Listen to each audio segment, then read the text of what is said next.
When people heard about the news of the closure of the railway station because the land is supposed to be passed from Malaysia to Singapore, I think the news hit a lot of people.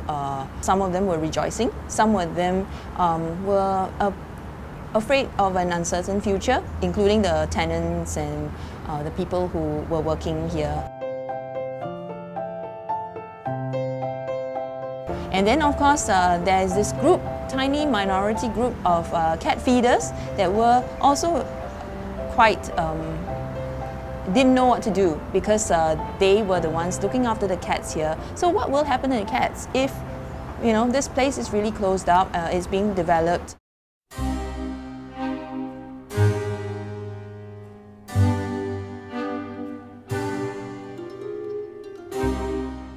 When we stepped in to assess the situation, we found that it was even worse than we expected because 50 cats were abandoned on this land.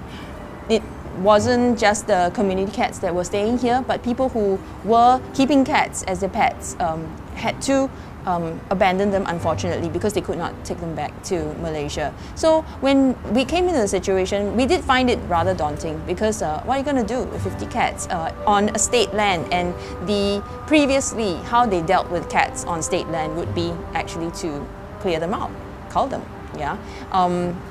But with the whole new increased awareness on animal welfare that started the ball rolling last year, we decided to really take a chance and approach SLA and Minister Shanmugam about the cats in this area. What can we do for them? Can we try an alternative method, which is to sterilize them and get as many rehomed as possible, and then for the rest to remain here as community cats. After all, they do belong to this land.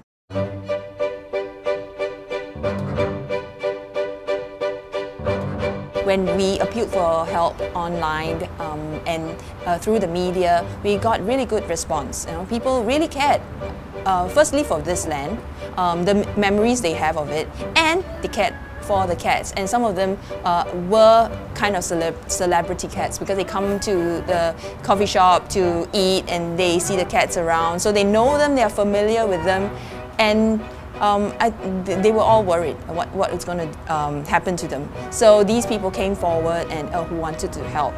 SLA was very supportive, and they actually gave us a unit in the Spooner block, which used to house the foreign workers who were working on the land. And that became our rehab center for the cats.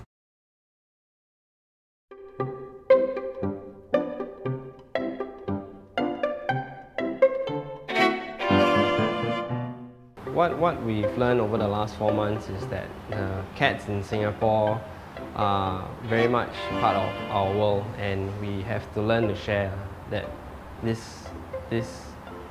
our world is for us and them, and all of them deserve a place, whether as strays below our blocks, and if best as our own cats at home.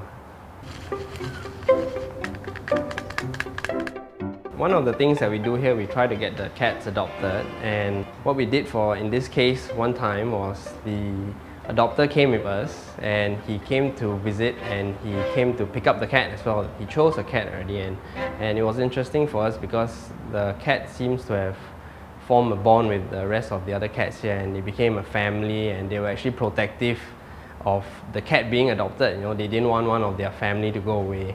So we actually had quite a scary time and fun time trying to get the cat adopted. He was running all over, and we were trying to catch him all over, and eventually, I mean, he was adopted, brought home, and we're all happy that he found a home, a good home. There was this old cat that we found. It situated itself outside one of the units and refused to budge. So we suspect that it was its former home, probably waiting for the owner to come back. Well, unfortunately, the owner is not going to.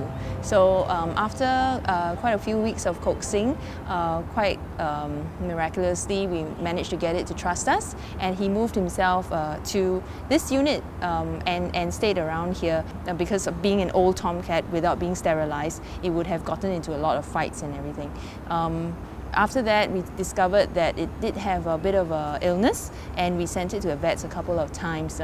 Lasted a couple of months, but sadly he has passed away and left us, but great memories of him.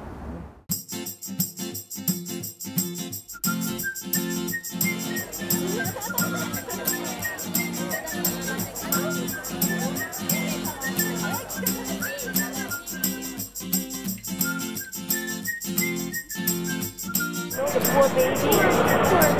Oh, honey, what a life. Oh, God. We started a series of adoption drive together with Pet Lovers Foundation at the Pet Safari stores to get them adopted. And we're happy to say that more than half of them were adopted. But unfortunately, with community cats, some of them, they will remain aloof and maybe not as suitable for homes. So in that sense, for those, we should then still allow them to have free reign of this place until there's such time that it is being developed. And there are responsible feeders that have been coming in and want to continue to care for these cats. So we're happy to have that happening.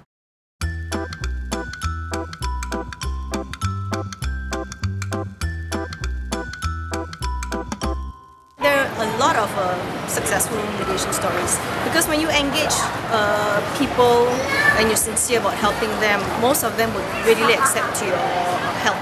So it's only people who are more don't like cats at all. That's when it becomes a very difficult case. We have cases where we came in to provide a repeller and loan the complainant, and he was very happy. In fact, he sent a thank you note down for the effort that we made to ensure that the problem doesn't come again for him. So a lot of them, I would say 80%, they don't hate animals, they just have a problem, but they just don't know what to do about it, and that's where we come in.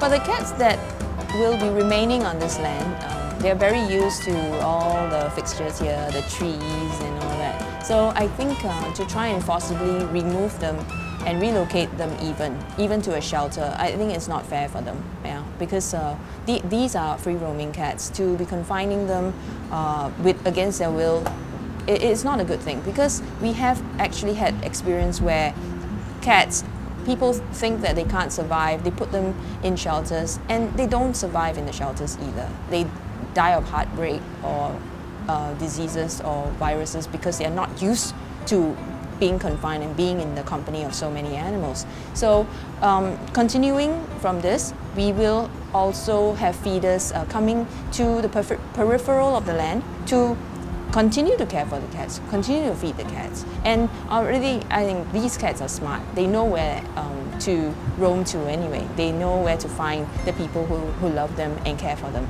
So, well, we will always keep looking in on them, because we've gotten to know them. We even gave them names and all that. So they always live as part of the memories of the volunteers that have worked hard for this project.